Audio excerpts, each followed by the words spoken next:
is up, y'all? Welcome back to my channel. I hope you guys are having a wonderful day. This is my review on Iyanla Fix My Life Season 5, Episode 517, A Family's Curse, Abuse, Lies, and Blackmails. Blackmail. Alright, so we get Iyanla and Alicia, and Alicia is there because she wants to build a better relationship with her mother and aunt. She said that 3 years ago, when her story came out, her family disowned her. Her mother, her grandmother, and her aunt. The story being that her grandfather molested her when she was a little girl. And Alicia said that when it happened, she told her aunt first. And her aunt went to her mother, and apparently they confronted their father. But he admitted to what he did and said that he would never do it again, and they just let it go. So Alicia is mixed. Her mom is white, her dad is black, and she said growing up she always had a hard time because she never knew where she fit in. This is a common thing when it comes to mixed race kids. They don't really know which side of the spectrum they fit in or even identify with.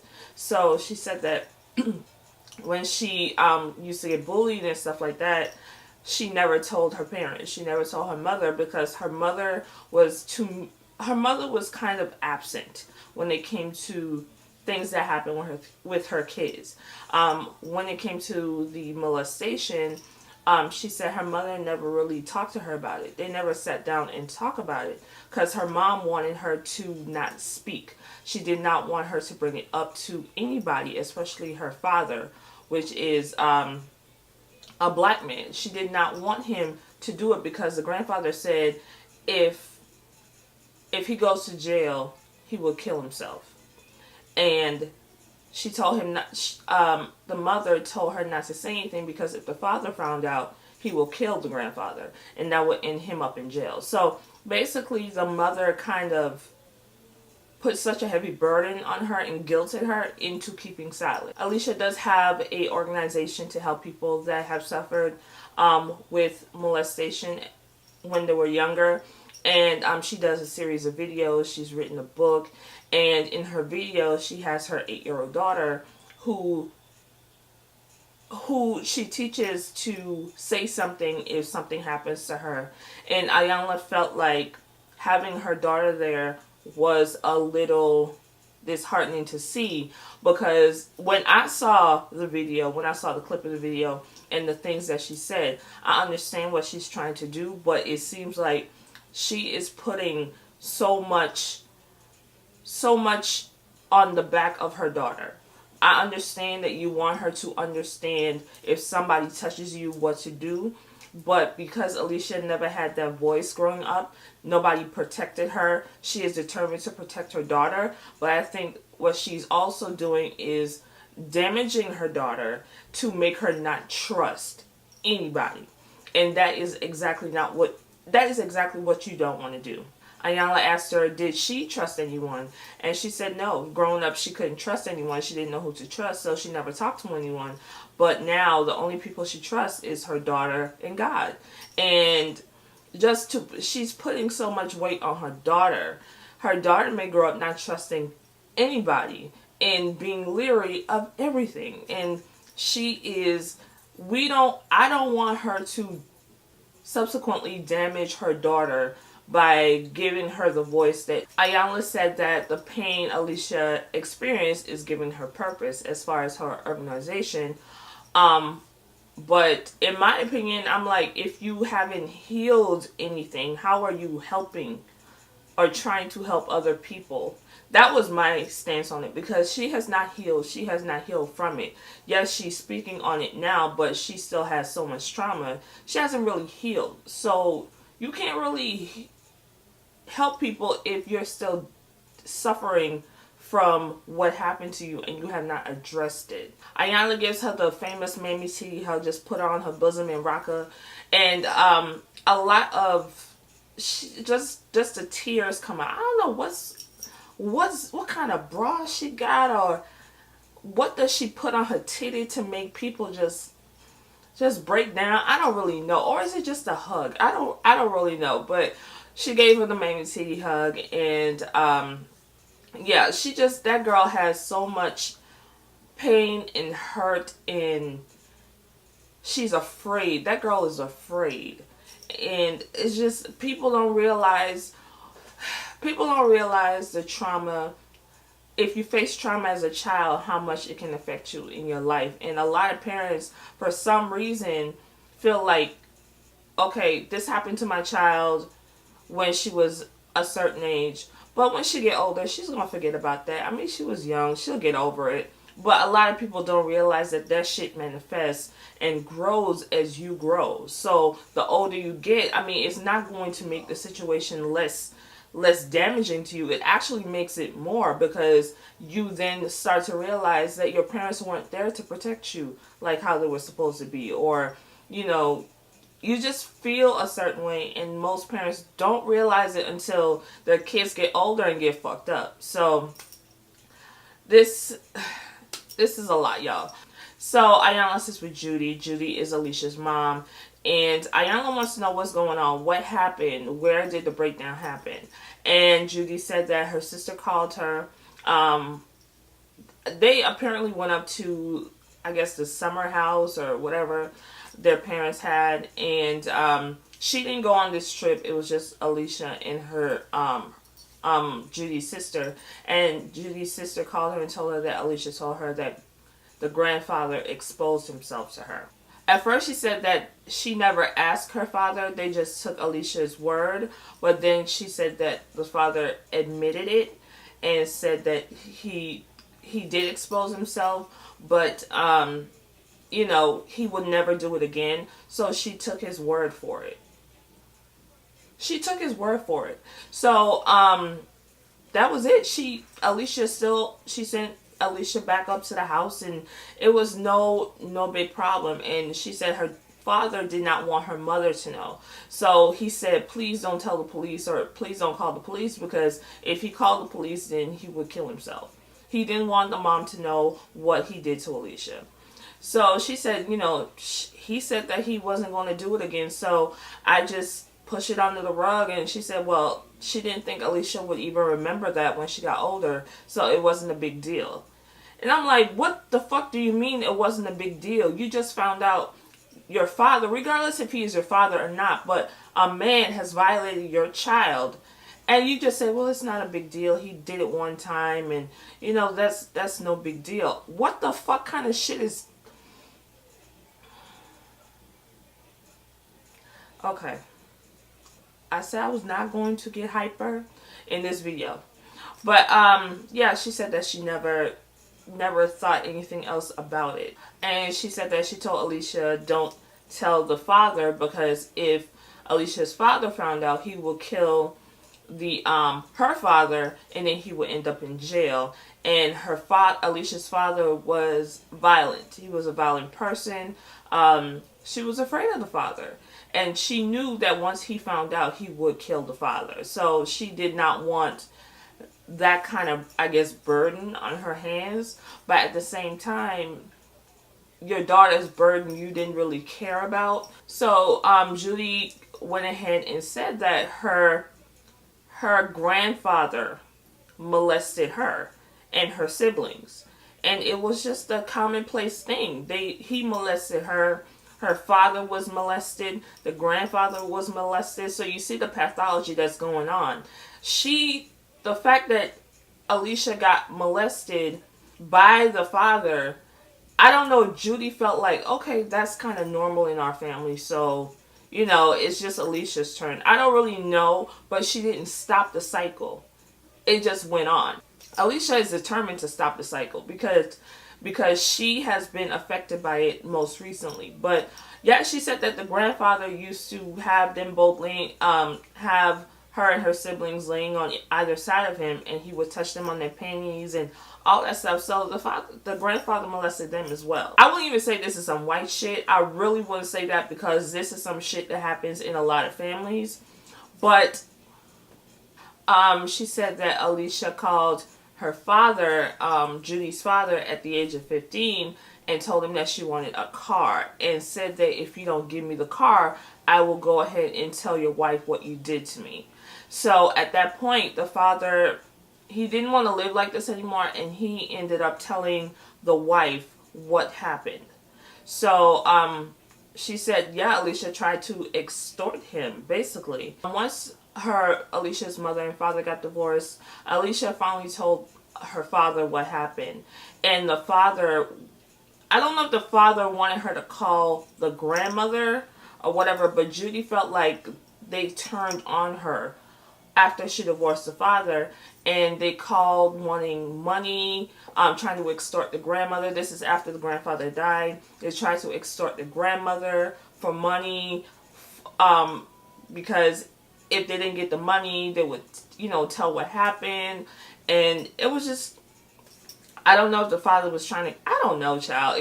She tried to extort money out the grandmother. And Judy actually said that she did not know that her father was continuing to molest Alicia. She said that she found out 2 years ago when she read Alicia's manuscript for her book that the father, it was not a one-time thing. The father actually tried to fuck this child. Or fucked her. Like, she felt like he was just showing himself, but he was actually penetrating her, and she did not know. And I'm like, okay, the fact is, you never even talked to your child when you initially found out what your father did. You never talked to her to find out exactly what happened. You never did. And this is continuing to go on. Like, you are still sending your child to spend summers with her grandparents, knowing that your grandfather molested the girl. Like, what kind of fucking what kind of parent? I don't understand. What kind of parent? This is somebody that doesn't even need to be a parent, because if you do not have your child's best interest at heart, if you are not protecting your child, what's the point of you being a parent? That is your one fucking job. Clothe, feed, and protect. What the fuck? But she was not protecting her daughter. And I'm like, okay, it seems like she has more kids. How many other kids did this happen to? Is Alicia the only one that he touched? Or did he touch the others? Like, what kind of fuck is this? Why do you people, not y'all, but why do people have children and just don't give a fuck? They just don't give a fuck about them. I don't really get that. I don't understand that. But Iyanla sits with Sharon, and Sharon is Alicia's aunt, which is Judy's sister. And she sits with her, and Iyanla wants to know about the situation as far as Alicia telling her about the molestation. She said that Alicia told her, and she told her sister, but she said that she didn't Sharon said that she did not understand why Judy still allowed Alicia to go to the grandparents' house after finding out what he did to her. She said that she has not even asked her or confronted her because she doesn't want to make her feel bad. She does not want to make her sister feel bad. She said that she is a recovering alcoholic, and she is comfortable talking to her sisters in sobriety and telling them the real deal. But when it comes to her family, when it comes to her sister, she does not want to, I guess, put the blame on her sister for not protecting her daughter. And I feel like you kind of should put the blame on her, because that was her job. That was her job to do, and she did not do it. Alright, so Iyanla meets again with Alicia, and they're sitting, and they start to do a building block exercise as far as the things Alicia has experienced, the things that she is over, the things that she is trying to get over. And we've basically come to the conclusion that Alicia is still unstable. The blocks were not even keeled. They were unstable. And Iyanla said, you can't have a unstable foundation trying to help other people. It just doesn't work. You have to first stabilize yourself before you can help other people become stable. And and that's what I was saying with her organization. I get what she's doing, but if you are not in a place where you are stable with what happened, getting over it, learning the tools to help you get over it, you can't help nobody else. There's no way you can help anybody else. Alright, so Iyanla meets with Judy, and they're in the kitchen, and Judy's having her own exercise. And Iyanla wants her to cook a meal for the kids.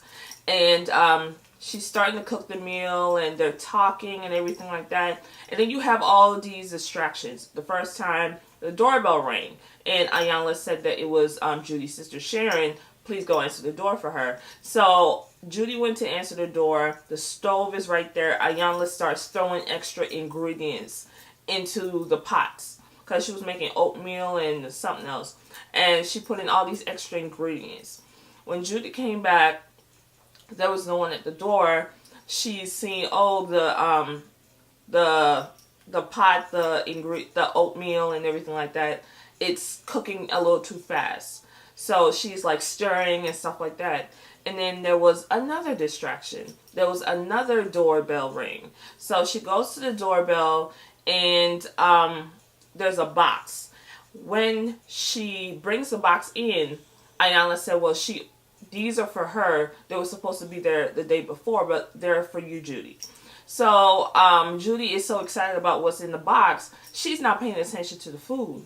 And Iyanla was like, oh, make sure the food isn't, burning. And Judy said, oh, it's fine, let it burn. And she said, yeah, Iyanla said, yeah, it's just for the kids, right? It can burn. And Judy said, yeah. And Judy is looking at, she opened the box and it's some beautiful flowers. And Judy's looking at the flowers and smelling the flowers. Meanwhile, the food is burning. The food is back there burning. Judy ain't paying attention to the food. So Iyanla told her, oh, go get a vase and put them in a vase and, so they can be beautiful in a beautiful vase. So Judy gets a vase and puts them in the vase. So Alicia meets with Iyanla again. And Iyanla is asking her about the extortion thing. She said that Alicia said when she was 15, she called her grandfather and told him to get her a car. And she also said that she called the grandmother after the grandfather died. She called the grandmother and tried to get money from her. I guess the father told her that she needed to get money from her mother, her grandfather, her aunt, and her grandmother, and because of what happened to her, and that way she can start her organization. And she said that yeah, that's what she did. And Iyanla said, you are creating a memory in your mind and distorting it because how you're saying it didn't happen that way. Alicia did say in the beginning that her family disowned her, but they didn't disown her because of her being molested. They disowned her or changed their number because she tried to extort them. So Iyanla blindfolds her and takes her upstairs. And upstairs in a room, Alicia, Judy and Sharon are there, and they're also blindfolded. Alicia told her mom that, it seems like Alicia's father was, I don't know if he was physically abusive. They say violent, but I kind of feel like he was physically abusive because Alicia said that there were times when her father would be yelling at her and trying to fight her, she said, and the mom would be in the other room and just not come to help her. And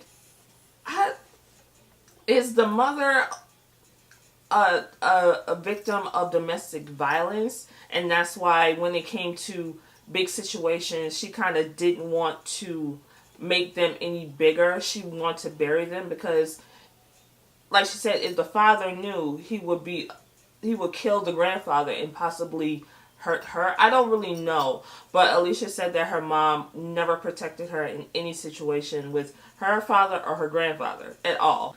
All right, so Sharon turned to ask Judy, why did you continuously allow her to go to the house with the parents? And Alicia said that her mother told her, she did ask her mom, why is she still going there? And her mom told her that she believes the grandfather that he won't do it again. And Alicia wanted to know, how the fuck do you believe a child molester? How do you believe someone that would harm a child? Judy said, well, he did it one time. All he did was expose himself. He did it one time. I did not think that was him being a child molester.